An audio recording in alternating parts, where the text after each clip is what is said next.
bonjour à toutes et à tous. Donc moi je me présente très rapidement, Inès Bonafi. Donc je suis consultante en grande distribution et puis aussi secrétaire de l'IMP.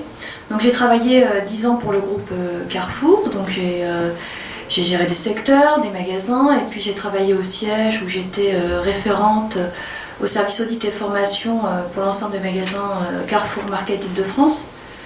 Et donc là, depuis 3 ans, je suis consultante pour différentes enseignes, en prêt-à-porter, en l'occurrence comme la Halle aux vêtements, Chaussea. Et je travaille à nouveau aussi avec le groupe Carrefour, mais disons avec des cabinets de consulting pour les magasins de proximité, Carrefour Montagne, Carrefour Contact, etc. Donc moi, j'ai réalisé en effet une étude sur la grande distribution en Algérie. Je me suis intéressée en effet à l'échec de Carrefour en Algérie. En effet, Carrefour s'est implanté en 2006 et soudainement, 2 ans après son arrivée en Algérie, Carrefour est reparti. Donc je me suis dit mince, Carrefour fonctionne au Maroc, Carrefour, plus récemment, mais Carrefour fonctionne en Tunisie, Carrefour fonctionne en Égypte et pas en Algérie. Donc j'ai voulu comprendre, d'autant plus bon, que peut-être aussi par mes origines, je suis franco-algérienne. Donc en fait, rapidement, je ne vais pas pouvoir vous présenter toute ma contribution, mais il y a 3 grandes idées principales dans cette intervention. Donc d'abord, comprendre le retrait en effet de l'enseigne Carrefour en Algérie en 2008. Identifier les causes structurelles de cet échec, puisque nous le verrons, en effet, si Carrefour est parti... c'est pas par hasard, cette enseigne a eu en effet beaucoup de mal à pouvoir se développer. Et enfin, je vous informerai, pour ceux qui ne le savent pas, des différentes réformes et travaux qui sont menés par le gouvernement algérien justement pour tenter de remédier à ces problèmes structurels et attirer de nouveau les investisseurs. Et entre autres, la grande distribution, pour ma part j'en suis persuadée, et même si la grande distribution a mauvaise réputation, la grande distribution a un très grand rôle à jouer pour développer les PME dans la région et entre autres, comme le disait tout à l'heure Camille Sari, développer le secteur de l'agriculture et de l'agro-industrie. Alors, avant de rentrer dans le vif du sujet, j'aimerais juste qu'on voit ensemble en effet le fonctionnement international de la distribution alimentaire.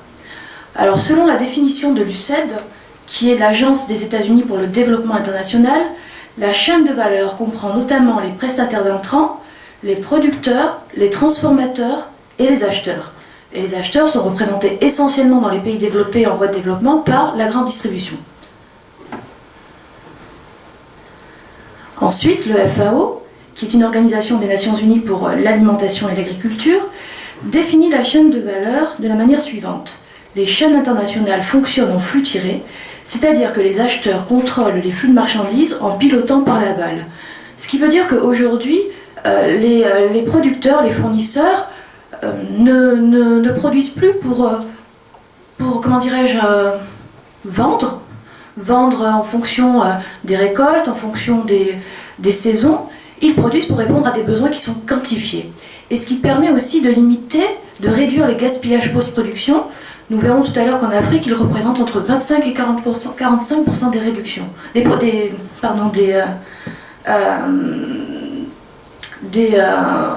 bien ce le mot.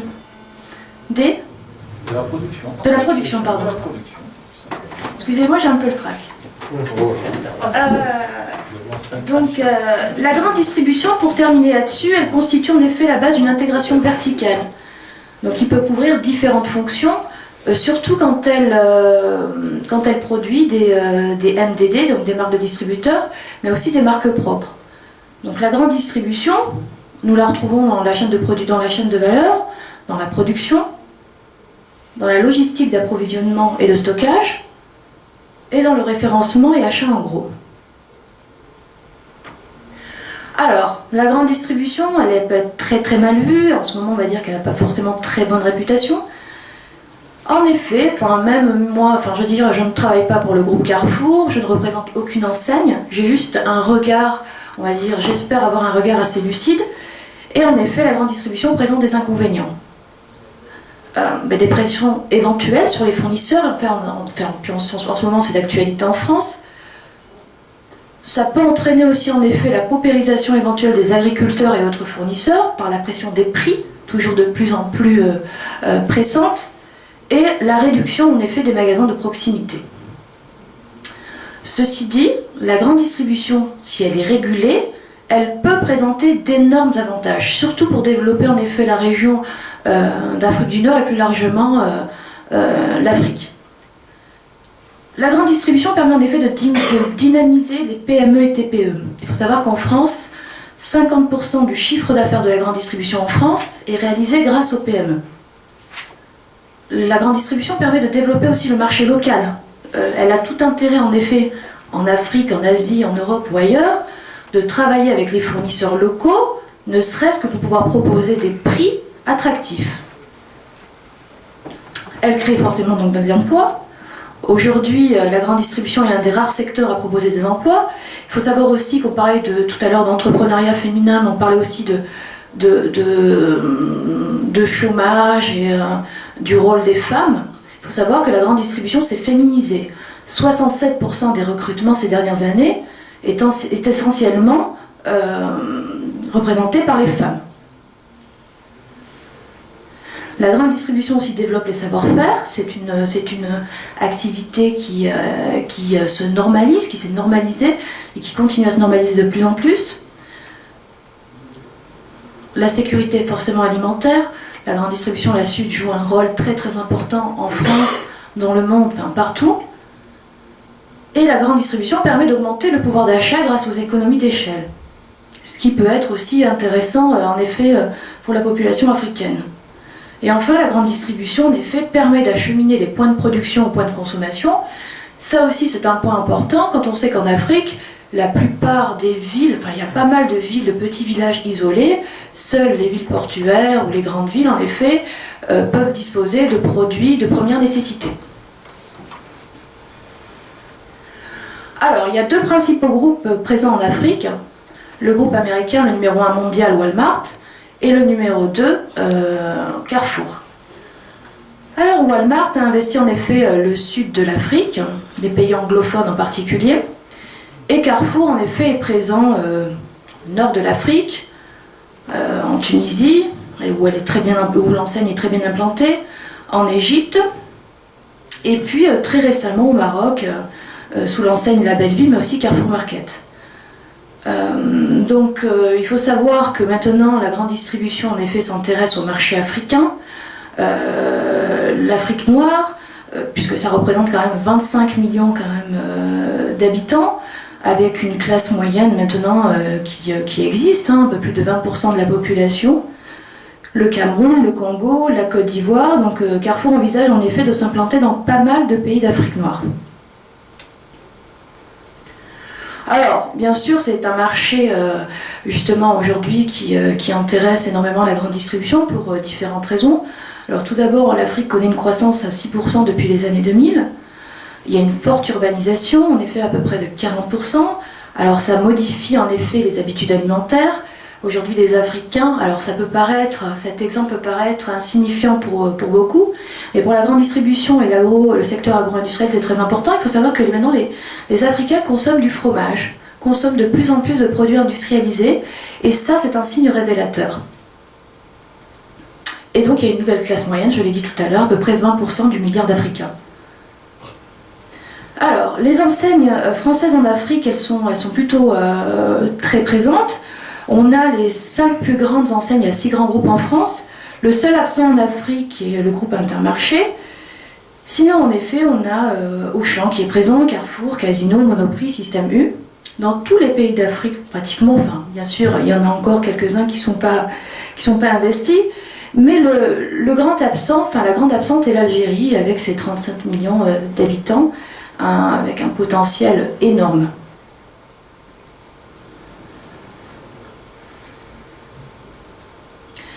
Alors, juste une caractéristique sur le commerce au Maghreb. Voilà pourquoi aussi ce marché intéresse fortement la grande distribution. Il faut savoir que 45% du budget des ménages est accordé aux denrées alimentaires. Et si on le compare au budget des Français, il est seulement de 17%. Donc vous voyez que plus de la moitié du budget, enfin pratiquement, enfin je ne dis pas plus de la moitié, mais la moitié du budget des Africains est consacré à l'alimentaire. Donc c'est un marché potentiellement énorme. Les consommateurs maghrébins affectionnent particulièrement les magasins de proximité. Alors ça, en effet, il faut en tenir compte, parce qu'il est vrai que même un groupe comme Carrefour s'est trompé lors de son externalisation dans certains pays. Le format hypermarché n'est pas le format de l'avenir, et pourtant on voit apparaître en effet des hypermarchés au Maroc, très peu en Tunisie, beaucoup en Égypte, mais je pense qu'il ne faut surtout pas en fait développer ce format, et beaucoup d'autres en effet professionnels du secteur sont unanimes là-dessus. Et pourtant, bon, pour des raisons peut-être financières, on développe des hypermarchés. Le commerce informel y est très important. Alors moi, c'est vrai qu'il est très difficile d'avoir des chiffres. Moi, j'ai peut-être un chiffre qui peut paraître assez fiable, c'est au Maroc. Le commerce informel représenterait, je dis bien, 14% du PIB. Alors, rapidement, une petite photographie en effet sur le marché maghrébin. En Mauritanie, il est difficile pour la grande distribution de s'implanter, en dehors du fait qu'en effet que 75% des denrées alimentaires sont importées. Il manque énormément d'infrastructures, et je n'ai pas pu vous apporter des chiffres significatifs puisqu'il est très difficile d'obtenir des études sur la Mauritanie. Au Maroc, la grande distribution représentait 3% de part de marché en 1999, 10% en 2010, part de marché sur le commerce en détail. Le commerce a créé en 2012, sous l'impulsion aussi de la grande distribution, 32 000 postes, 13% de la population active. Alors, la grande distribution se développe plutôt bien au Maroc, mais il faut dire aussi que le gouvernement a mis en œuvre différents chantiers, justement pour faire en sorte que la grande distribution stimule le secteur du commerce. Il y a 900 millions de dirhams, en effet, qui ont été donc investis entre 2008 et 2012 pour développer et moderniser la distribution, essentiellement donc un investissement dans la formation. Alors la formation, on en a parlé tout à l'heure, c'est très très important. On ne devient pas manager ou directeur de magasin, voire même employé ou hôte de caisse du jour au lendemain. C'est un métier en effet qui requiert beaucoup en dehors de la rigueur, je dirais, de la disponibilité. Il faut être un excellent gestionnaire. Un magasin, c'est à peu près en moyenne, même ici en France, si vous prenez le format d'un magasin supermarché, c'est à peu près 17 millions de chiffres d'affaires. Même si on le divise par deux pour l'Afrique, c'est quand même beaucoup d'argent en jeu. Donc en effet, c'est un secteur qui s'est professionnalisé, il faut des compétences, et ça le Maroc l'a compris, et a compris en effet que la grande distribution pouvait être un partenaire, et donc investi énormément dans la formation. Cependant, c'est vrai que la grande distribution n'a pas su gérer son arrivée soudaine sur le marché marocain, si bien qu'on constate aujourd'hui des implantations assez sauvages, surtout du côté de Casablanca dans les grandes villes. De toute façon, la grande distribution s'est concentrée essentiellement dans les grandes villes, à tort, puisqu'il y a des régions en effet qui sont complètement délaissées. Et malheureusement, aujourd'hui, on peut faire un constat en effet sur l'effet négatif de la grande distribution, c'est que les PME aujourd'hui subissent un peu les diktats de ces grandes enseignes, parce que justement cette activité n'est pas suffisamment régulée. Et en effet, par exemple, la grande distribution, certaines enseignes profitent en effet de leur pouvoir de négociation pour finalement payer leurs fournisseurs, par exemple, quand elles en ont envie. Et ce qui fragilise de plus en plus les PME. Donc voilà, une activité régulée, qui est un peu plus régulée en Tunisie, en effet. En Tunisie, si ça fonctionne bien aujourd'hui, la grande distribution, en effet, en Tunisie, représente 15% de part de marché, représentait 15% de marché en 2010. Ça s'est tellement bien développé, j'ai envie de dire, qu'ils pensaient atteindre les 50% de part de marché en 2015, et se rapprocher un petit peu finalement du modèle français qui représente environ, d'après les chiffres, entre 70 et 80% de part de marché. Et finalement, ils n'ont pas réussi à atteindre cet objectif, tout simplement parce que justement, là aussi, la formation est un problème. Beaucoup de Tunisiens se désintéressent de ce secteur, parce que justement, les Tunisiens aujourd'hui visent plutôt des études assez longues. Il y a un problème aussi récurrent dans tous les pays du Maghreb, c'est l'accès au foncier. Et puis aussi un autre problème récurrent au Maghreb, ce sont les lenteurs administratives. Donc sinon, c'est vrai que la grande distribution est plutôt bien régulée en Tunisie, puisque le gouvernement a tenu à protéger en effet les PME TPE. Il faut savoir que quand même 98% des PME, entre guillemets, sont plutôt des TPE. Donc en effet, bon, on se rapproche en effet un peu des standards européens en Tunisie, puisque par exemple, un fournisseur doit être payé dans les 30 jours, ce qui lui permet en effet de disposer d'une trésorerie, qui lui permet en effet aussi d'innover, et plutôt que de craindre de savoir s'il va être payé ou pas.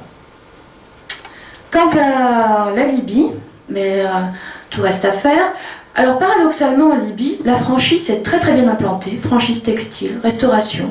C'est vrai qu'il y a quand même, malgré tout, même s'il y a une situation difficile en ce moment, il y a beaucoup d'argent en circulation, donc ces enseignes étrangères fonctionnent très très bien. Juste un petit exemple, l'enseigne Mango, vous la connaissez toutes et tous, cette enseigne espagnole. Il faut savoir que Mango, si on prend le chiffre d'affaires au mètre carré, son magasin, je dirais, qui est entre guillemets le plus productif, c'est celui qui se trouve à Tripoli. Donc pour vous dire en effet qu'il y a un marché potentiel. Ceci étant dit, la grande distribution aura du mal à s'implanter à Libye, même si là on tente, Monoprix Tunisie tente son expérience depuis 2 ans. Là ils implantent leur 2e magasin. Ça va être très difficile en effet parce que la plupart des produits sont importés là aussi, 75% des denrées alimentaires, et l'agriculture ne représente que 2% du PIB.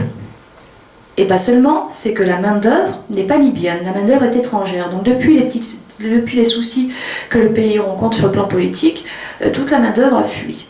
Ce qui rend la situation encore plus difficile pour développer ces secteurs très importants. Et en Algérie, là aussi, 75% des denrées alimentaires sont importées. Les infrastructures, en effet, par contre, sont en cours de modernisation, on va le voir tout à l'heure. Mais justement, si Carrefour est parti, c'est pour des problèmes structurels, manque d'infrastructures, etc. On va le voir tout de suite. Alors là, je voulais juste, très rapidement parler du pouvoir d'achat des Nord-Africains. Donc, comme dans le reste de l'Afrique, il évolue. Alors, ce qui est intéressant, là, pour ma part, ce que je pense dans ce graphique, c'est que là, j'ai mis en exemple l'Égypte, même si l'Égypte ne fait pas partie du Maghreb, mais bon, la grande distribution est fortement présente. Quand on regarde le pouvoir d'achat, en effet, de l'Algérie, du Maroc, des Tunisiens, des Égyptiens et même des Libyens, on constate que finalement, le pouvoir des Algériens n'est pas au plus bas. En effet, le pouvoir d'achat est bien plus important en Algérie qu'au Maroc ou qu'en Égypte. Donc ça pourrait être un bon argument en effet pour les enseignes de grande distribution, se disant mais tiens, il y a quand même une classe moyenne, il y a de l'argent, en effet, il y a un pouvoir d'achat dont on pourrait profiter. Sauf que ça ne suffit pas. Alors les raisons de l'échec de Carrefour en Algérie. Alors c'est tout d'abord, comme je l'ai dit, un secteur structurellement importateur, premier importateur africain de denrées alimentaires. Un tiers de la production, par exemple, de blé en France est produite donc pour l'Algérie, pour le marché algérien. Le secteur agricole et agro-industriel est peu productif. Il y a un gros manque d'infrastructures, les gares routières sont peu développées, 90% du fret total de marchandises est garanti par le transport routier mais n'est pas efficient. La voie ferroviaire se limite aux produits en vrac. Le transport maritime est le moins performant de la zone euro-méditerranéen, alors que ça représente quand même 30% du marché mondial. Les zones de stockage réfrigérées sont insuffisantes. Et enfin, les sites de transformation n'existent, pour ainsi dire, presque pas. Le marché informel, alors ça aussi, c'est un gros souci pour les enseignes de distribution, un concurrent invisible et difficile à combattre. 2400 marchés informels ont été recensés en Algérie. l'année dernière, 500 000 commerçants travaillent au noir, 35% du marché des fruits et légumes échapperait à tout contrôle de l'État. Et encore, ce ne sont pas forcément des chiffres fiables, mais ça nous donne une idée du marché informel en Algérie. Concernant les lourdeurs administratives, le financement est limité à l'autofinancement, donc forcément on se dirige vers le marché informel. 1/10 des entreprises commerciales disposent d'un parc d'acceptation de terminaux. Alors autant dire que c'est que l'argent liquide qui circule en Algérie. Si vous voulez... alors la facturation, c'est aussi encore un gros problème en Algérie, ça n'existe quasiment pas. Donc comment voulez-vous finalement que des entreprises, des multinationales, des entreprises internationales ou même des entreprises nationales puissent travailler sereinement en Algérie? La fiscalité est très élevée, on va avoir quelques chiffres tout à l'heure. Le statut du foncier est à réétudier aussi. Là aussi, Carrefour a eu beaucoup de mal à disposer de terrain pour en effet proposer de nouveaux magasins. La loi 51-49, tout le monde en parle. Alors là aussi, des investisseurs étrangers, comment peuvent-ils en effet arriver en Algérie et laisser confier des millions d'euros à des partenaires qui ne connaissent pas forcément. Et à vrai dire, aujourd'hui, ils sont pas très fiables en Algérie. Et le système bancaire est très peu développé aussi en Algérie, voilà un gros souci. Donc très rapidement, le nombre de jours, là juste pour vous donner quelques chiffres concernant les lourdeurs administratives en Algérie. Si on compare l'Algérie au Maroc et à la Tunisie, on s'aperçoit en effet que, par exemple, pour démarrer une entreprise, il faut 2 fois plus de temps en Algérie qu'au Maroc ou en Tunisie. Voilà. Donc 25 jours contre 12 jours au Maroc et 11 jours en Tunisie. Il faut 14 procédures en Algérie, 6 au Maroc et 10 en Tunisie. Nombre de procédures et délais nécessaires pour l'obtention d'un permis de construction. En Algérie, il faut 281 jours. Alors qu'en Tunisie, il en faut 88 ou au Maroc, 97. Taux d'imposition totale des PME, 72% en Algérie. Et si on le compare en effet à la zone MENA, c'est seulement 32,3%. Et si on compare à un autre pays producteur de pétrole, le Qatar par exemple, le Qatar c'est seulement 11%. Alors, la bonne nouvelle, j'ai envie de dire, c'est que l'Algérie a pris conscience, il n'est jamais trop tard, prend conscience en effet que finalement on ne peut pas construire une économie seulement en se reposant sur le pétrole et le gaz. Et donc il y a des réformes et des travaux en effet qui ont été engagés en Algérie.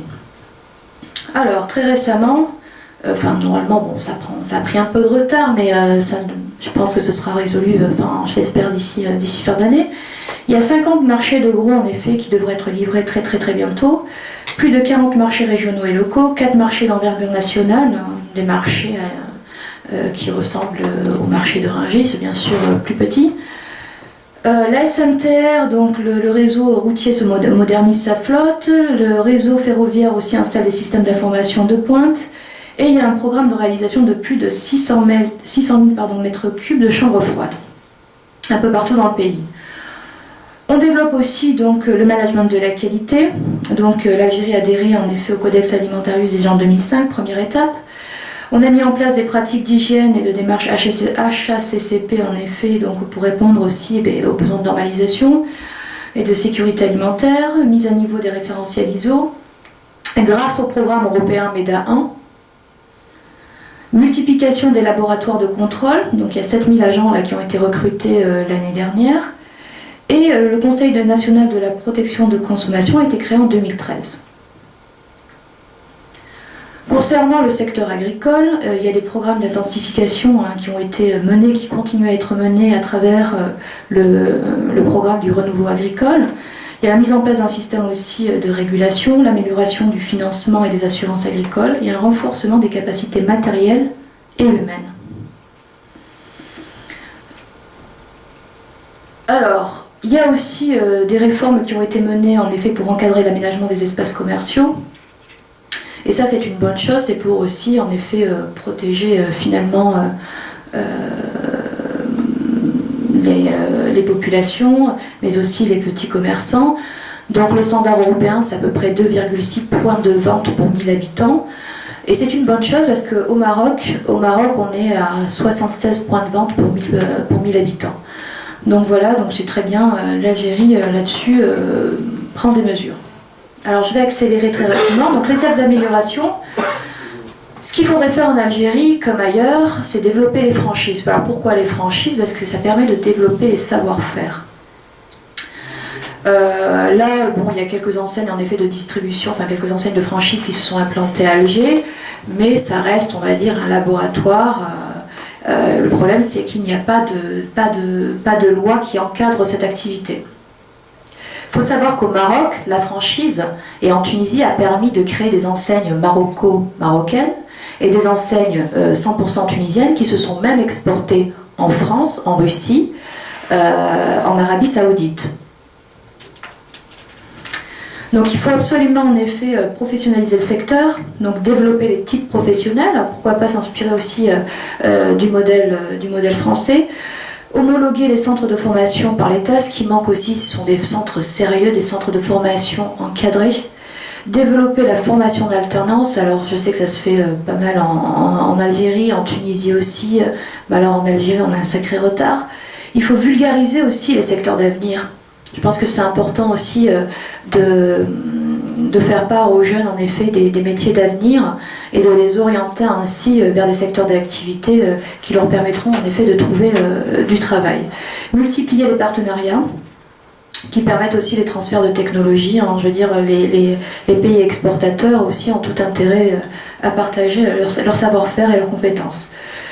Contribuer donc au développement d'une économie durable, la grande distribution, alors, il serait bien en effet de développer l'agriculture biologique, les RSE, encourager la grande distribution donc à participer au financement et à l'organisation des filières de collecte, comme elle le fait en France. L'environnement est un gros problème qui n'est pas forcément très bien géré en Afrique. Développer l'éco-conception pour protéger l'environnement des déchets industriels. Un petit chiffre, en 2001, on distribuait encore en France 10,5 milliards de sacs plastiques. Aujourd'hui, on est passé à peu près à 1,5 milliard. Développer donc un format et un concept propre au Maghreb. Alors il ne faut surtout pas arriver avec un modèle français ou américain en Afrique. On l'a dit tout à l'heure, le tissu industriel est composé essentiellement de TPE et il faut vraiment les préserver. La grande distribution doit être là pour les stimuler, pas pour les exploiter. Faciliter l'acquisition des terrains en centre-ville pour la construction des magasins de proximité. Les Maghrébins ne disposent pas tous de véhicules, ni les Africains, donc je ne vois pas quel intérêt on a à construire des hypermarchés à 20 km de la ville. Ils auront plus, je veux dire, un budget comment dirais-je, un budget transport en plus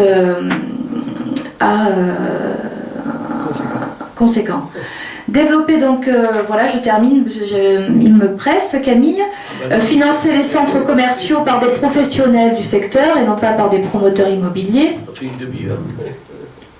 Et je conclus. Donc j'ai en effet participé là aussi cette année au comité intergouvernemental des experts à Rabat. Et en effet, donc voilà, j'ai présenté les avantages que pouvait apporter en effet la grande distribution en Afrique du Nord. Et donc, quelques-unes de mes propositions ont été retenues. Le point 6, concernant les réformes transversales, est le suivant. Favoriser l'essor de la grande distribution compte tenu de son impact sur les chaînes de valeur, notamment en stimulant les secteurs agricoles, industriels et en favorisant le développement de nouvelles filières, en encourageant la normalisation et en développant la compétitivité des acteurs locaux et en les intégrant dans des chaînes logistiques performantes. Voilà, je vous remercie pour votre attention. Je suis désolée, j'ai dépassé, mais j'espère que vous lirez tout ça dans l'ouvrage. Merci beaucoup. Bon, Gilles Bonaffi, je suis vice-président de l'IMP. Donc voilà, j'ai travaillé avec Camille parce que j'adore ce qu'il fait sur la monnaie, parce que l'idée de monnaie commune est une idée excellente. Donc ce matin j'ai fait le rapport justement sur l'ONU, donc ceux qui n'ont pas été là c'est dommage parce que c'était intéressant. Donc je voulais intervenir sur les problèmes énergétiques, etc., mais on ne pourra pas tout aborder. J'espère qu'on fera une autre conférence à l'Assemblée nationale. Donc là, je vais aborder le point que j'ai soulevé dans l'ouvrage collectif, c'est le Grand Maghreb doit développer son modèle économique. Donc l'économiste Farid Yassi explique dans notre livre que lors des premiers travaux de l'OUMA pour l'élaboration d'une communauté économique maghrébine, il y a eu deux approches. La première, celle de la Tunisie, qui assimilait la communauté à une zone de libre-échange. Donc vision très libérale. Donc le Maghreb serait perçu comme un simple espace aux facilités commerciales. La seconde, celle de l'Algérie et du Maroc, préconisait par contre des politiques économiques communes et des projets intégrants et intégrateurs. Donc à ceci viennent s'ajouter les différentes approches de l'économie, puisque nous savons tous qu'il y a vraiment je pourrais même dire trois approches de l'économie au Maghreb, avec un capitalisme d'État. Contrairement à ce qu'on dit, il n'y a pas de socialisme, il n'y a qu'un capitalisme d'État. Ce n'est pas moi qui le dis, mais Milton Friedman. Donc un capitalisme d'État en Algérie et plutôt ce qu'on pourrait dire un libéralisme en Tunisie. Donc moi j'ai essayé de concilier les points de vue, parce qu'on ne pourra pas développer le Maghreb si on ne se met pas d'accord sur un modèle économique. Donc pour ce faire, nous devons étudier l'évolution des théories économiques en faveur d'une fusion. Parce que, évidemment, la science qui a le plus évolué ces dernières années, c'est l'économie.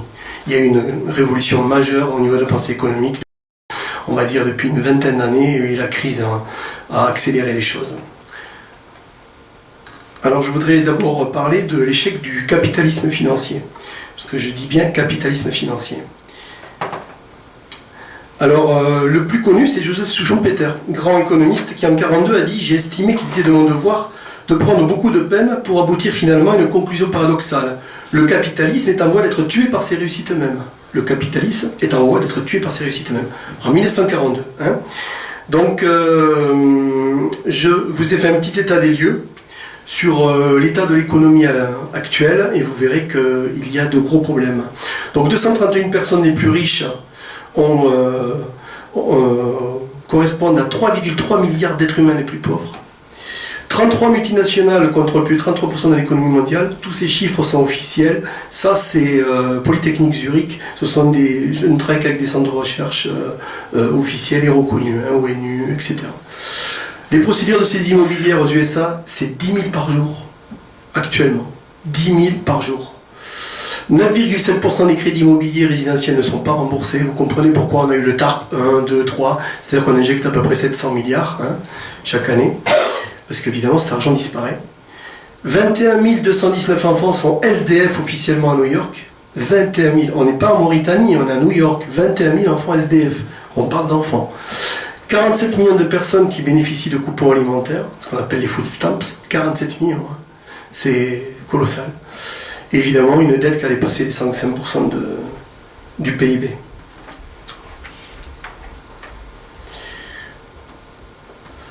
Donc, moi je me suis attardé sur un problème très particulier, c'est le problème de la finance.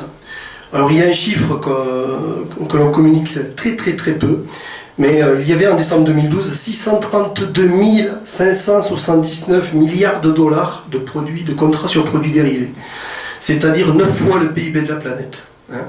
Ils sont concentrés selon l'ISDA. L'ISDA, c'est l'organisme officiel qui regroupe tous les grands centres financiers dans le monde. Et l'ISDA dit qu'ils sont concentrés au sein de 16 organismes financiers. Vous comprenez pourquoi on parle de crise systémique. Imaginez une seule de ces banques qui fasse faillite. Je vous donne un exemple. Goldman Sachs a 71 000 milliards de produits dérivés. Le PIB de la planète. Une seule banque. Donc, quand on parle de régulation, moi j'ai fait beaucoup d'études sur BAL 3, et je peux vous dire que BAL 3 était complètement vidé de son contenu pour une raison simple, c'est que si on avait appliqué BAL 3 tel qu'il était fait, on allait engendrer une trappe à liquidité qui était évaluée entre 15 000 et 25 000 milliards. Lisez le dernier rapport de l'OCDE, le Crédit Agricole doit capitaliser 31 milliards d'euros. 31 milliards d'euros pour une seule banque, pour satisfaire aux accords de BAL 3 qui ont été vidés de leur contenu. Donc je pose la question, comment réguler de tel montant? Alors, moi je suis allé à l'ONU aussi, donc avec Inès, et j'ai proposé que l'on parle plus souvent d'investissement socialement responsable. L'ISR, je pense que c'est quelque chose dont on va parler de plus en plus. Tous les économistes, Camille, Abderrahman, trouvent inadmissible cette gestion de la finance qui n'est que de la spéculation. Nous sommes pour une finance participative et qui s'insère dans le tissu industriel et dans l'entrepreneuriat. Parce qu'il n'y aura pas d'entrepreneuriat sans finance. C'est impossible. Les États-Unis, lorsqu'ils pensent à créer une société, ils pensent d'abord comment la financer. Et souvent, nous, on part à l'envers, c'est-à-dire qu'on pense entrepreneuriat et finance après. Non, il faut penser finance. Donc, moi, sur l'investissement socialement responsable, j'ai dégagé 3 points. C'est qu'il faut que ce soit une finance durable, ce qui n'est pas le cas actuellement, éthique et participative. Alors, évidemment, il faut qu'elle soit fondée sur des actifs tangibles et le partage des risques. Alors, évidemment, il y a un point qu'on n'aborde pas encore trop, mais qui j'espère sera développé, c'est la finance islamique.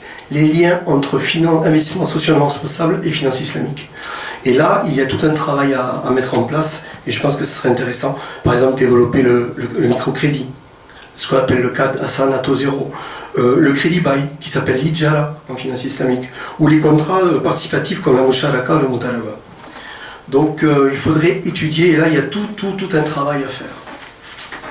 Alors je me suis attaqué à quelque chose qui me tient à cœur, puisque j'ai travaillé à peu près 20 ans dessus, c'est Karl Marx. Alors là, je vais faire plaisir à certains, à d'autres non, et j'ai essayé de résoudre le cas de Karl Marx et de montrer que ces théories étaient une vérité du passé. Donc tous les concepts marxistes ne lui appartiennent pas. Karl Marx est un intellectuel qui a synthétisé, il n'a rien inventé. Le prolétariat, je peux le prouver, moi j'ai commencé par l'histoire, donc je suis en train d'écrire un livre, j'ai pas le temps puisqu'on travaille tout le temps, on a publié nos 2 ouvrages, et j'écris un livre d'ailleurs là-dessus, sur l'évolution de la théorie de la pensée économique. Donc le prolétariat et la lutte des classes ont été les premiers énoncés par un prêtre qui s'appelait Félicité Robert de Lamennais, en 1837, c'est-à-dire 11 ans avant les théories de Marx. Le matérialisme historique, c'est Ludwig Feuerbach. La baisse tendancielle du taux de profit, c'est Adam Smith. Et le matérialisme dialectique, c'est Joseph Zisgen. Alors tout ça, c'est pour vous montrer que les théories de Marx ne lui appartiennent pas. Plus intéressant, Marx a passé sa vie à chercher ce qu'on appelle l'énigme de la valeur. Donc Marx avait un raisonnement très simple, que moi j'appelle une redondance cyclique. C'est-à-dire que Marx pense que l'échange, sans échange, pas de monnaie, sans monnaie, pas d'équivalent de travail, mais sans équivalent de travail, pas d'échange. Donc on tourne en rond. Et nous le savons, avec la publicité, la vraie valeur, elle dépend de notre psyché. Donc regardez la publicité, l'importance qu'elle a actuellement, ce n'est ni l'échange ni la monnaie qui font la valeur d'une chose. Et d'ailleurs, si on philosophe un peu, ce qui a un prix n'a que peu de valeur. Alors j'ai donc abordé ce que j'appelle la métamorphose du capitalisme, parce qu'évidemment, il y a une grande loi qui est vraiment l'architecture centrale du capitalisme. Le système des prix au sein d'un système décentralisé concurrentiel permet l'équilibre économique général. On parle d'équilibre économique général. Donc le système des prix permet l'équilibre général. C'est la loi de Walras. C'est la chape du capitalisme. Seulement, vous allez voir, cette théorie a été remise en question et de façon importante. Alors, d'abord, John Maynard Keynes. Les marchés ne s'équilibrent pas sans intervention de l'État. Donc ça, c'est 1936. Déjà, premier coup, après Marx. Joseph Schumpeter, 42. Chaque fois que la charpente capitaliste perd un de ses étançons, un obstacle au plan socialiste disparaît. À ces 2 égards, la vision de Marx était juste. Schumpeter a remis Marx au sein des études économiques. Friedman, pourtant, qui est un ultra-libéral. L'existence d'un marché libre n'élimine évidemment pas le besoin de gouvernement. Au contraire, le gouvernement est essentiel. Alors, quand on parle de régulation, je vous rappelle que contrairement à ce qui est dit, les États-Unis sont très interventionnistes. Vous avez la Silicon Valley a été financée par l'industrie militaire américaine, tout le monde le sait. Ouais. Je vais aller très très vite alors. Michio Morishima, l'équilibre général n'est possible à condition que l'État intervienne. Sochenem Mantel-Dubreux, donc 72, grand théorème, il n'y a pas d'équilibre général, ça n'existe pas. Michel Aglietta, alors là on rentre dans le lourd, puisque Michel Aglietta est rentré au conseil de surveillance économique en France, il intervient régulièrement au Sénat, à l'Assemblée nationale. L'État est obligé d'intervenir pour fixer les prix et réguler le secteur bancaire. Voilà.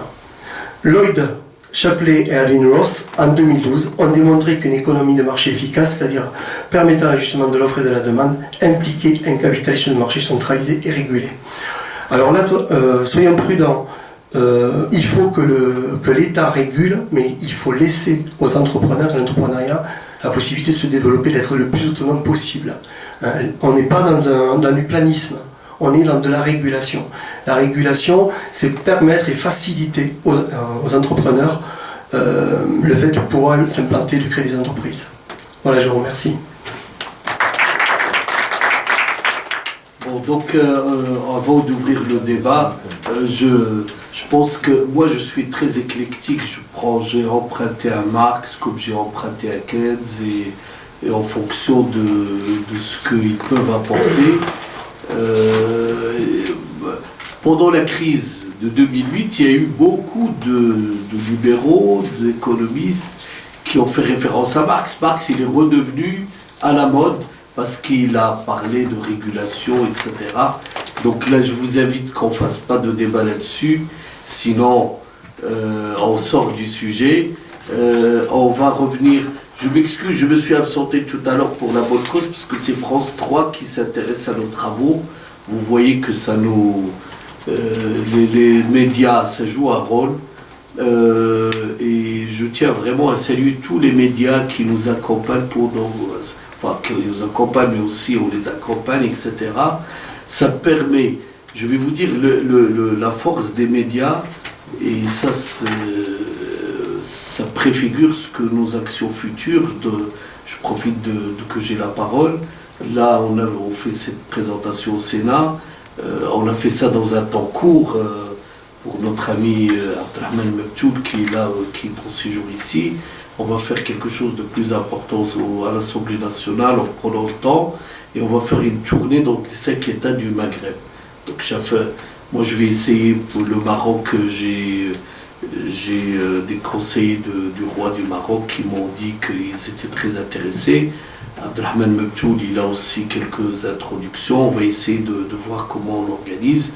La Mauritanie, je suis en contact avec un des représentants du président, donc on va voir comment faire. Médiatiser, c'est le seul moyen de vulgariser, de faire arriver nos idées à un large public. Vous allez ça m'a frappé une fois, j'étais au Maroc dans une campagne et j'entends le générique de France 24 dans une campagne un peu perdue avec des antennes paraboliques. Une autre fois, je rentrais d'Oran et à Alger à minuit, un épicier là, j'entendais de France 24, etc. Les gens regardent ces chaînes et donc ça permet de vulgariser des idées. Quand nous arrivons à faire... Vous pouvez publier des centaines de livres, si vous n'arrivez pas à les faire connaître. Et je vais vous dire une chose, c'est que je l'ai dit à l'ambassadeur du Maroc, M. Ben Moussa, Chakib Ben Moussa, je lui dis, vous savez, grâce aux médias, on forme des majorités d'idées. C'est-à-dire qu'il y a des gens qui vont se saisir de cette idée. Le danger, c'est qu'il ne faut pas raconter n'importe quoi, parce qu'il y en a qui utilisent les médias pour dire n'importe quoi. Et c'est une lourde... Malheureusement, je me bats contre ça. Et des fois, ça me fait des polémiques sur le plateau. Des fois, je peux être même détesté. Mais ça ne fait rien, je l'ai déjà dit. Je ne peux pas supporter que quelqu'un qui dit la monnaie, l'euro va disparaître demain. Enfin, des choses ça du n'importe quoi. Mais enfin, on a une responsabilité parce qu'on est suivi. Les gens suivent ce qu'on dit. Vous avez cette possibilité. Mais en même temps, c'est un risque. Mais on ne va pas quand même d'où il faut travailler, il faut qu'on travaille. Cet institut-là qu'on est en train de développer, heureusement maintenant on est une bonne équipe, et justement on va travailler ensemble maintenant. Bien sûr. Non mais on peut pas... je rappelle notre institut d'études euro-maghrébin et de prospective. Son but, c'est de rassembler le maximum d'experts. Nous n'avons pas de permanents, nous n'avons pas d'experts attitrés qui monopolisent. Ça, c'est le danger de beaucoup d'instituts. Vous avez des gens qui font barrière, ils font rentrer personne, ils sont entre eux, ils monopolisent. Nous, c'est ouvert. Tous ceux qui veulent participer avec nous, allons-y. Et lorsque nous avons des études à faire, on va s'appuyer sur des compétences. Si Nidam qui était là, il est compétent dans le domaine de l'énergie, on va lui donner la parole. Si quelqu'un est compétent dans l'agro-industrie, on va lui donner la parole, etc. Voilà. On va répondre. Vas-y. Alors, concernant le marché informel, j'ai réalisé une étude avec Abderrahmane Natoul sur le marché informel. Vous avez raison de soulever un problème, c'est que on voit souvent le côté négatif du marché informel. Moi, j'ai relevé beaucoup de points positifs. La formation professionnelle. Le marché informel forme professionnellement beaucoup de gens. Comme vous dites très bien, c'est un marché traditionnel. On l'appelle informel, mais il a toujours existé. Alors, c'est très très compliqué l'informel. Alors, que fait l'Algérie? Je trouve, là, elle a une approche très intéressante. Elle prend les petits vendeurs ambulants et elle les place sur des marchés, avec justement des prix très bas. Ce qui leur permet de se développer économiquement. Alors là, il faudrait le lier avec du microcrédit, qui leur permettrait par exemple d'acheter un véhicule réfrigéré, ou ne serait-ce qu'un véhicule pour pouvoir transporter des fruits et des légumes. Voilà. Donc sur le marché informel, c'est vrai que c'est très très très complexe. Des études sont en train d'être faites, et c'est vrai qu'on avance maintenant très doucement, puisque nous savons tout ce qui s'est passé en Tunisie. Concernant les relations avec l'Europe, alors là aussi, j'ai réalisé une étude. Il y a un chiffre choc, c'est d'ailleurs nous appelons IEMEP, Institut Euro-Maghrébin. Lorsque l'Europe perd 1% de PIB, ça impacte 0,6% à la production au Maghreb. Nous sommes liés. Nous ne pouvons pas nous dire, voilà, l'Europe va mal, je vais me réfugier au Maghreb, ça ne marche pas comme ça malheureusement. Donc 1% de PIB en moins en Europe, c'est 0,6% de baisse de la production industrielle au Maghreb. Donc on est vraiment liés. Et par contre, et ça j'aimerais que Camille développe parce qu'on n'en a pas parlé, c'est le problème des accords de libre-échange. Parce que quand on parle de partenariat euro-maghrébin, il va falloir aussi arrêter le néocolonialisme, et il va falloir que l'Europe enfin mette les pieds dans le plat en se disant il faut qu'on laisse le soin à l'Afrique de se développer. Parce que les accords de libre-échange, je suis désolé, regardez tous les chiffres, le Maroc et l'Égypte qui ont signé des accords de libre-échange se retrouvent avec des balances commerciales qui ont explosé parce qu'ils ont signé des accords selon des études faites par des cabinets, je vous assure, moi je les ai lus, ce sont des études bidons, ça je peux vous le dire, je ne sais pas qui a fait ça. Donc la balance commerciale marocaine a explosé et il va falloir faire maintenant du commerce gagnant-gagnant. On n'est plus dans le capitalisme ou le marxisme, il y a deux visions maintenant, il y a le commerce libre ou le commerce éthique. Et je pense que le commerce éthique, il transcende ce qu'on appelle la vision de la gauche, etc. Donc c'est basé, et d'ailleurs on était à l'ONU, je vous assure qu'on l'a senti, il y a deux visions du monde qui s'affrontent. Il y avait d'un côté les Mauritaniens et certains Marocains qui étaient dans le financement durable, dans l'entraide, le mutuel. Et oui, il y a eu d'ailleurs, ça a été un grand débat à l'ONU. Faut pas croire les gens, ce qu'ils vous racontent là, l'espèce de complot. Non, ça marche pas comme ça. Il y a des forces économiques qui poussent évidemment sur le marché libre. Mais c'est à nous aussi, comme a dit Camille, d'imposer nos modèles. On parlait de grande distribution, que dit Inès? Il faut développer un modèle et réguler. Vas-y. 30 secondes. Juste pour répondre à votre remarque, alors tout d'abord, un résultat de la mondialisation, c'est l'uniformisation du modèle de consommation. Aujourd'hui, si les enseignes de distribution arrivent à fonctionner en Afrique et dans le reste du monde, c'est que finalement, on a tous les mêmes attentes. On a en effet des goûts qui diffèrent, mais on a tous les mêmes attentes. Alors, pour Auchan, juste pour répondre à votre remarque, Auchan en effet a échoué au Maroc, et c'est le format hypermarché qui a échoué. Et ça, moi je le dis dans mon intervention, le format hypermarché, c'est pas le modèle de l'avenir, ni en Europe d'ailleurs, ni en Afrique, et surtout pas en Afrique. Par contre, Auchan est présent au Maroc. D'ailleurs, c'est le premier groupe marocain sous l'enseigne Assima. Donc pour vous dire que voilà. Alors pour vous dire que finalement le format supermarché fonctionne, moi quand je suis allée à Rabat en début du mois, ben voilà, je voulais visiter le magasin Carrefour Market de Rabat justement pour voir sur le terrain en effet à quoi ressemblait un Carrefour Market en Afrique du Nord. Ben, en effet, qu'est-ce que j'ai pu constater dans le rayon épicerie, c'est qu'il n'y a que des produits locaux, pratiquement. Allez, au moins 60-70% des produits sont des produits locaux. Après, on tente un petit peu aussi de s'adapter au marché, enfin la grande distribution tente de s'adapter au marché local. Si vous remarquez dans le secteur de la zone marché des produits frais, on retrouvera par exemple un rayon épicerie à l'image enfin voilà, le maghrébin achète de l'épicerie en vrac. Donc on essaie de s'adapter et d'ailleurs l'intérêt des enseignes de distribution c'est de fonctionner. Finalement, on ne va pas se leurrer, c'est de faire du business. Donc aujourd'hui, ils ont bien compris en effet que de toute façon, le format, même s'il y a quelques exceptions, le format de demain en Afrique, c'est le format supermarché. Et de toute façon, les franchises fonctionnent au Maroc, en Tunisie et ailleurs. Celles qui n'ont pas su s'adapter au marché local se sont cassées la figure. Un exemple, Subway, la première enseigne de sandwich dans le monde, un premier numéro 1 avant McDonald's, s'est cassé la figure au Maroc. Parce qu'ils n'ont pas su s'adapter au marché local en fonction des prix et puis aussi tout simplement des envies, des attentes. Donc voilà. C'est pas une question de prêt pour payer se sont cassés la gueule. Si vous voulez, on en discutera. D'accord, avec plaisir.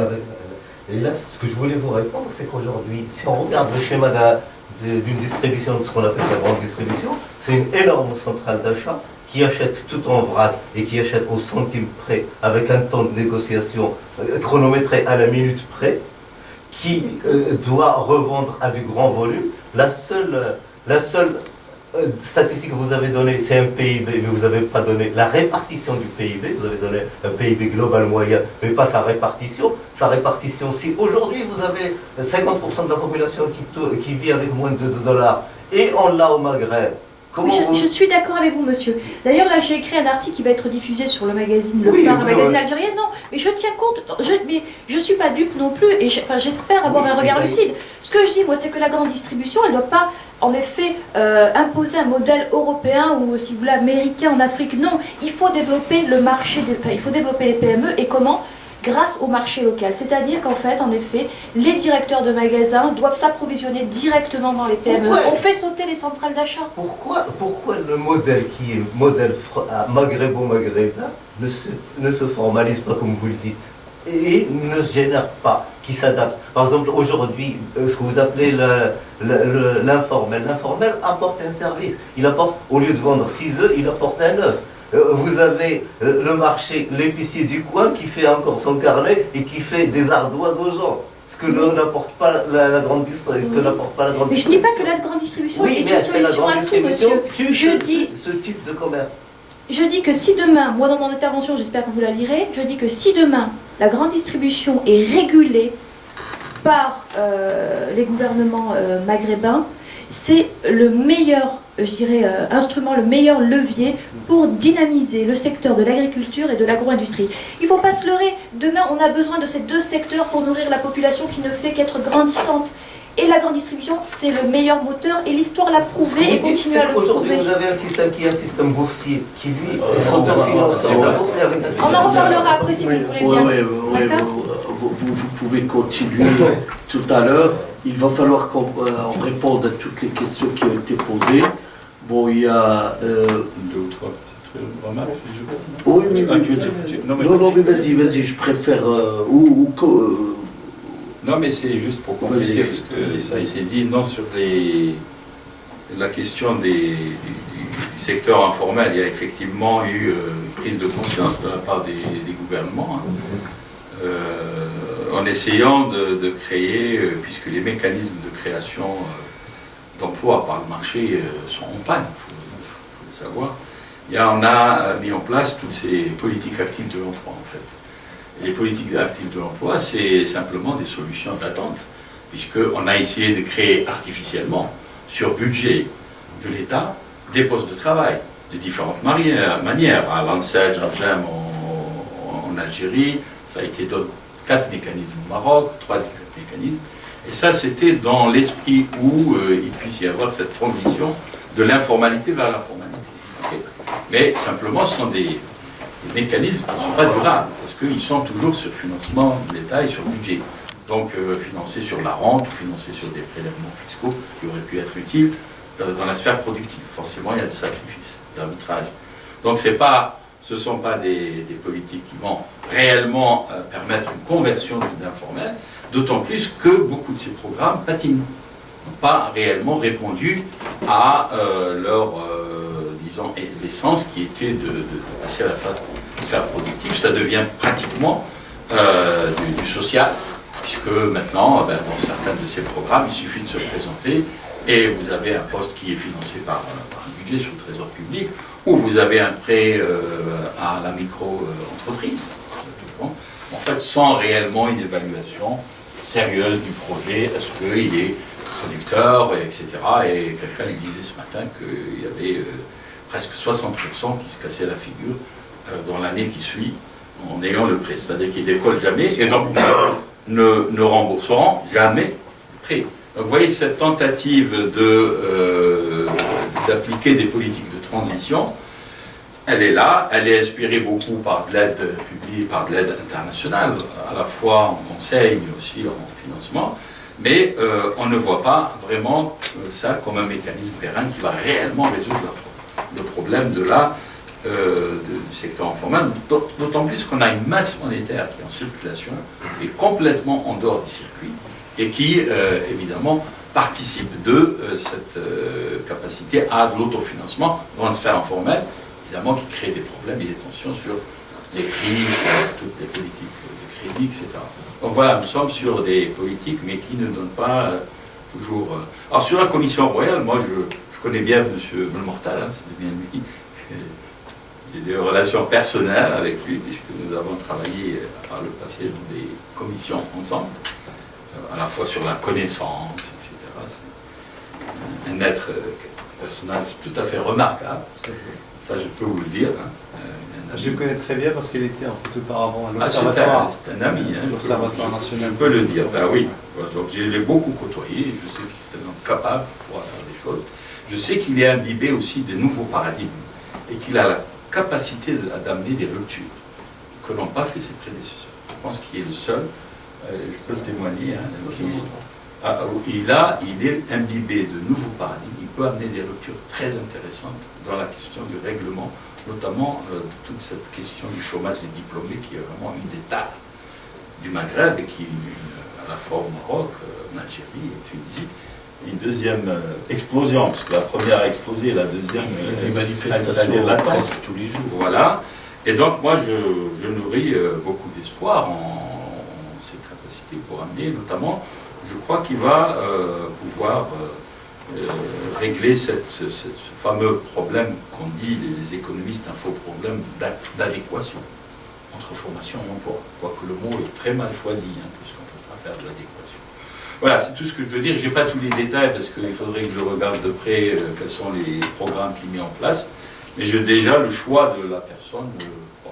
Et je pense qu'il est très imbibé de l'économie de la connaissance. Il faut dire aussi qu'il y avait le rapport cinquantenaire du développement humain au Maroc. Oui, dans il était aussi l'un des recommandations intellectuelles, mais le problème c'est que... Oui. Puis il y a la dernière étude sur le Maroc dans l'économie de la connaissance, donc il a été l'un des participants. On a eu aussi le plaisir de participer dans cette œuvre. Donc voilà, moi je crois, mais pour plus de détails, il faudrait que je regarde de près. Voilà, c'est simplement, oui, juste un mot sur les accords de libre-échange. Évidemment, ce qu'on a ignoré, c'est qu'il y a des questions d'élasticité. On a pensé que le facteur coefficient d'élasticité de la consommation, il est là. Mais on a une sacrée rigidité dans la sphère de la production. On n'a pas un taux d'élasticité suffisamment important pour que et ça, on l'a minimisé dans les accords. Et ça, pour que l'offre réponde aux incitations, parce qu'il y a eu des incitations pour que l'offre puisse s'installer. Ça, depuis le programme d'ajustement de la Banque mondiale, on peut penser ce qu'on veut de cela, ils ont été dévastateurs, hein, je suis tout à fait d'accord, mais ils ont tenté de rétablir la question des élastiques. Et Et ça a été complètement occulté dans les négociations sur les accords de libre-échange, en pensant que c'est une élasticité élevée, c'est-à-dire, vous avez les incitations, vous avez une offre, la demande, et puis la demande est là, et l'offre va automatiquement se caler et répondre à. Or, ce n'est pas vrai. Ce n'est pas vrai en termes d'investissement, ce n'est pas vrai en termes de connaissance, et ce n'est pas vrai en termes de capacité, nous revenons dans le Dada, à innover. Parce que si vous n'êtes pas dans cette capacité d'innovation continue, ça a été dit par Manito ce matin, c'est illusoire de pouvoir faire la course avec quelqu'un qui est à vélo et vous êtes à pied, quoi. C'est gagner, c'est de l'avance qu'il arrivera avant vous. Voilà, c'est tout ce que je sais. La faille, c'est le démantèlement tarifaire. Hein. Oui, ça fait fait précipité. Hein. Ça fait partie. Le démantèlement tarifaire est parti sur l'hypothèse qu'il y a une élasticité forte de l'offre. Et ça, c'est. Enfin, on peut discuter encore. Oui. Rapidement, par rapport, c'est une vraie question, comment on va évaluer cette monnaie commune, etc., dans les échanges. Je pense que tout d'abord, il faut partir du fait que les monnaies maghrébines actuellement sont indexées sur un panier de monnaies. Et ce qu'on a constaté, c'est que aussi bien le dirham marocain et puis le dinar algérien et même tunisien, ils sont indexés fortement par rapport au dollar et à l'euro. Et c'est très lissé, il n'y a pas beaucoup de grandes variations parce que les États et les banques centrales essayent de maîtriser l'évolution de leur cours de monnaie. Et donc, et là, ça nous donne un équivalent avec les marchandises qui vont circuler. Et je prends l'exemple du pétrole et du gaz, il est indexé sur le dollar. C'est-à-dire que c'est fixé sur le dollar. L'Algérie, quand elle exporte au Maroc 20 milliards, ça va être 20 milliards de dollars. Et le prix, il n'est pas inventé par l'Algérie, il est inventé, c'est un contrat évidemment, mais c'est des prix internationaux. Et c'est valable pour tout. Tout ça, techniquement, ça se règle. Il faut une certaine discipline peut-être, mais ça peut se régler. Par rapport donc aux relations avec la Méditerranée, je propose un schéma qui m'a été emprunté, mais encore une fois, mais il faut je ne vais pas polémiquer parce qu'ils vont me prendre comme cible. C'était de faire un système triangulaire. Les pays du Golfe, ils ont des excédents de balance de paiement et de réserve de change. Ils les placent aux États-Unis, en Europe. En 2008, ils ont perdu des centaines de milliards de dollars. Et vous voyez que ce que je vais dire n'est pas utopique. Ça a été rayé par un institut que je ne vais pas nommer, encore une fois. Et ils l'ont repris par la suite. Ils le défendent à Marseille. Moi, devant moi, ils me disent ça ne marche pas, mais à Marseille, ils le défendent. Enfin, bref. Et ce système, il part de l'idée qu'il n'y a que l'économie réelle qui est productive, qui produit de la valeur. D'ailleurs, les Américains sont en train de rembourser le monde entier en monnaie de singe. Quand je vois la Banque centrale il imprime 85 milliards par mois, mais je dis même pas les bons du Trésor américain qui sont achetés par la Fédérale Réserve. C'est le seul État qui prête, l'État prête à l'État, bref, et ça fait tourner la planche à billets. Tout ça, c'est au vu au sud de tout le monde. Le Japon aussi. Hein. Le Japon aussi. Mais sauf que les bons du Trésor, l'Algérie, 40% des avoirs sont au dollar. Et je dis à ces pays-là, mais il ne faut pas de la charité, il ne s'agit pas de donner, il s'agit d'investir dans le réel, c'est-à-dire acheter des terrains. En Afrique, il y a beaucoup de terrains fertiles. Les pauvres Africains, ils n'ont pas les moyens de les exploiter. Vous leur payez une redevance, il faut que ce soit du prix juste. Les Chinois, c'est ce qu'ils font, les Chinois, ils le font. Mais soyez un peu participer au développement de l'Afrique, mais gagner de l'argent. Et avec de la technologie, j'avais dit la technologie occidentale, donc on revient à la Méditerranée, et qui permet à des capitaux du Golfe de s'investir dans tous les pays qui ont besoin de capitaux. Le Maroc, parce que ce n'est pas un pays producteur de pétrole, la Tunisie, l'Égypte, etc. L'Algérie, bon, elle a sa main, donc l'Algérie, il ne faut pas dire aux Algériens, allez emprunter au pays du Golfe, il y a 200 milliards qui sont placés, donc, etc. Ils dorment. Hein. Bon, il faut vraiment des coopérations.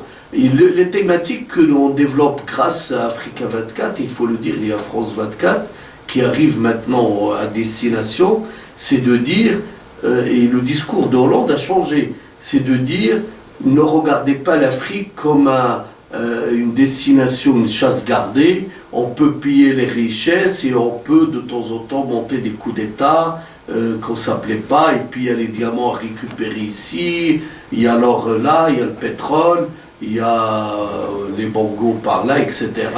Non, mais ça ne marche pas, ça ne marche plus. Ce qu'il faut, c'est aider l'Afrique à se développer. Plus l'Afrique se développe, plus on peut leur vendre. Quand je dis l'Europe peut leur vendre. Et ça, c'est mon expérience à l'AMI, l'association que je dirigeais. Quand on allait dans ces pays-là, nous, on était contents d'avoir des couches, des classes moyennes avec un pouvoir d'achat, parce qu'il y a des choses à leur vendre. S'il n'y a rien, il n'y a rien, il n'y a que le sable. Donc plus l'Afrique monte, et quand je dis l'Afrique, c'est l'Afrique du Nord, comme l'Afrique subsaharienne, plus ils montent, plus vous pouvez leur vendre, vous pouvez faire des partenariats, et puis évidemment vous leur achetez, et puis aider ces pays-là aussi à transformer leurs produits sur place. Ça c'est le dada aussi qu'on essaie de développer. Le coton là, du Bénin, il est à fond perdu, il est vendu moins cher que le coton américain. Pourquoi ne pas transformer le coton sur place, les produits, le produit alimentaire, etc., agricole. Par rapport à l'indépendance de la Banque centrale européenne, bon, il y a tout un débat là-dessus, mais c'est vraiment, j'ai écrit là-dessus beaucoup, c'est l'indépendance, elle est relative. Mais la Banque centrale européenne a pris en compte un certain nombre de recommandations des États. La Banque centrale européenne n'a jamais été pour acheter des obligations d'État, mais elle le fait indirectement. Enfin, tout ça c'est maquillé, ils sont indépendants sans l'aide, mais il ne faut pas que dans je prends l'exemple de l'Algérie, ça je étais le premier à le dire, dans ma thèse, mais aussi dans l'ouvrage.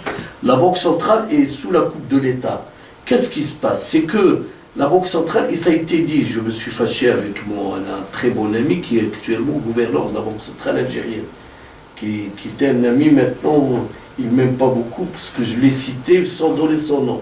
Une fois, il m'a reçu à la Banque centrale, à Alger, il m'a dit, nous, on est Banque centrale, mais on est une grosse imprimerie de billets. Et ça a été la première page d'Al-Khabar. Non, mais c'était dans les années 90. Oui, Al-Khabar, oui, je sais, mais ça a fait la une. Non, mais bien sûr, mais à l'époque, qu'est-ce qui se passait? C'est que c'est des entreprises publiques financées par des banques. Les banques, c'est des banques publiques. Et les entreprises publiques ne remboursaient pas aux banques. Les banques considèrent que c'est des concours définitifs, c'était le terme. Et la Banque centrale refinançait les banques. Et bon, ça change. Donc, quand la Banque centrale n'est pas indépendante, on fait tourner la planche à billets. Et l'Algérie a connu le marché noir. Moi, je me rappelle en 87, même 86, sur le taux officiel, le dinar était plus fort que le franc français. Mais sur le marché noir, le franc français, il était 4 fois supérieur. Oui, bon, mais j'ai toujours dit que la vérité, c'est la vérité du marché. C'est-à-dire, c'est le marché qui dit votre taux de change n'est pas bon. Et donc voilà, il faut quand même que les banques centrales aient une certaine indépendance, sinon les gouvernements ils vont leur dire, moi je vais voter un budget en déficit, mais s'il vous plaît, si vous pouvez m'imprimer quelques billets, je schématise à peine. Par rapport aux accords de libre-échange, là je suis très content que finalement notre message commence à passer. Le Maroc a conclu un accord de libre-échange avec la Turquie. Le Maroc produit du textile, des biens de consommation. Ben, les Turcs, ils sont plus forts que les Marocains. C'est pas qu'ils sont forts, ils sont plus nombreux, ils ont des usines immenses, ils sont plus industrialisés, ils ont des économies d'échelle. l'usine marocaine, si elle produit 200 000 chemises, eux, leur usine, elle va produire 1 million. Donc c'est plus sur les mêmes bases. Donc fatalement, les produits, turcs, ils ont envahi le marché marocain. Ça a détruit partiellement, mais ceux qui ont fait le plus de dégâts, c'est les Chinois.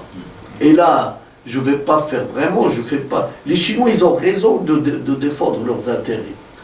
Vous pouvez pas, si quelqu'un est plus malin que vous, vous pouvez pas lui dire vous êtes plus malin, il est plus malin, il est plus malin. C'est à vous d'être un peu plus malin. Mais si vous n'êtes pas malin, il vous a eu. Les Chinois, ils ont été, j'ai cité à Darb Omar, c'est le quartier, le commerce de gros de Casablanca. Qu'est-ce qu'ils ont fait? Ils ont mis le paquet. Ils ont, tiens, je te donne $1 million. Le Marocain, il dit $1 million, moi, ils vont tout de suite. Ils ont acheté tout le commerce de gros, de Darb Omar à Casablanca. Et quand moi je suis retourné, il n'y a que des produits chinois.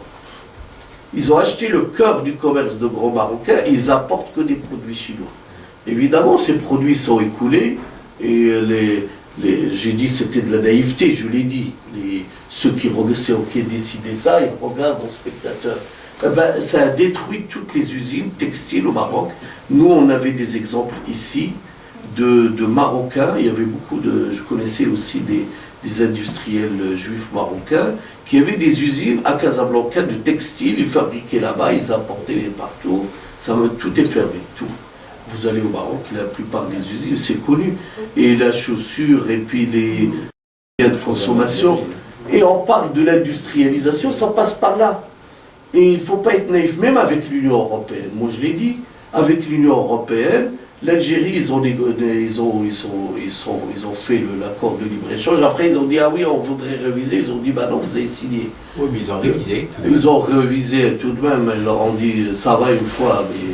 Mais le Maroc est dans la même situation pour la pêche. La pêche, elle est pillée, les côtes marocaines et mauritaniennes. Et puis, je vais parler de l'agriculture, etc. Et ça, c'est aussi à cause de l'absence du Maghreb, parce que si il y avait des négociations entre le Maghreb et l'Europe, ça ne se passerait pas de la même façon. C'est vrai. Tandis que là... Est-ce que c'est pas en fait le problème du manque de réciprocité? C'est que l'accès au marché est quand même pas tout à fait le même pour ceux qui vont en Chine. Donc parce que l'achat qu'ils ont fait au Maroc de tout le secteur, est-ce que des Marocains auraient pu le faire, même en se coalisant? Il y aurait eu à ce moment-là une opposition, il n'aurait pas pu rentrer sur le marché chinois, puisqu'il n'y a pas de réciprocité. Non mais le marché chinois, c'est le marché le plus protégé, le plus protectionniste. Et le problème, il est là, c'est pas uniquement il faut aussi avoir la réciprocité. Pourquoi je dis qu'il n'y a pas de réciprocité? Les Chinois travaillent jour et nuit, ils n'ont pas le code du travail, ils ne savent pas ce que c'est. Parce que je l'ai vu, moi j'ai visité beaucoup de fois la Chine, les gens travaillent même à 2h, 3h du matin, le code du travail, ils ne connaissent pas. Quand ils veulent construire une zone d'activité, ils expulsent les gens en 2 heures. Nous, on a pour Montreuil, pour le centre-ville, ça a duré 20 ans, parce qu'il fallait avoir tous les tribunaux, et ainsi de suite. Ils ont un système bancaire qui permet aussi de financer, ils ont aussi des usines, mais on n'est pas sur les mêmes bases. Le Maroc, comme l'Algérie, comme la Tunisie, ils ont signé l'OMC, ils ont suivi les pays occidentaux. Eux, c'est les pays occidentaux, les Américains, les Européens et les Chinois, ils ont négocié entre eux là. Tout a été ficelé. Et ils ont dit, quand on a accepté à nos dépens, parce que finalement on n'était pas en position de force. Et on n'aurait jamais dû accepter la suppression des quotas. Ok, des accords avec l'Europe, mais pourquoi on a laissé les Chinois rentrer? On a dit, on a une période, on est content, on a une période de 5 ans de transition.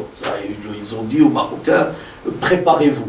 Mais vous n'allez pas préparer une industrie en 5 ans, c'était à l'heure. Et là, allez parler aux industriels, aux textiliers marocains, ils vont vous dire ce que c'est devenu. Voilà. Donc, je pense qu'il y aura beaucoup de choses à dire, mais il y aura d'autres occasions et nous restons en contact. Bon, le livre, on ne peut pas Monsieur Mebtoul qui est venu d'Oran, il est venu avec quelques exemplaires seulement, donc pour les auteurs, mais on va essayer de le diffuser en France et peut-être chercher des éditeurs. Si dans la salle il y a un certain nombre d'entre vous qui peuvent nous aider pour parce que nous avons, comme j'ai dit tout à l'heure, nous avons un contrat avec l'éditeur algérien. Il a l'exclusivité sur l'Algérie, mais on peut le co-éditer au Maroc, au Tunisie, où on veut, en Europe, tout ce qu'on veut. En France, non? En France aussi. Bien sûr, la France c'est le monde. Hein. Et j'ai pas oublié votre question, c'est qu'il faut donner le droit de vote aux étrangers, parce qu'il n'y a pas de raison que les Polonais, les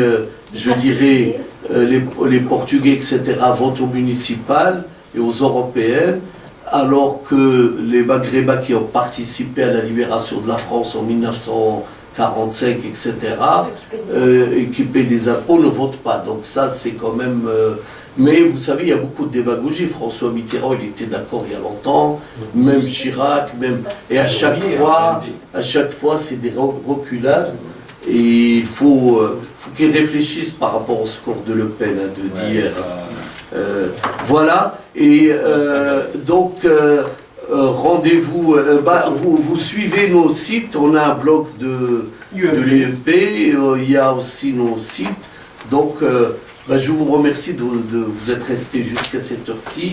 Et nous sommes à votre disposition tous.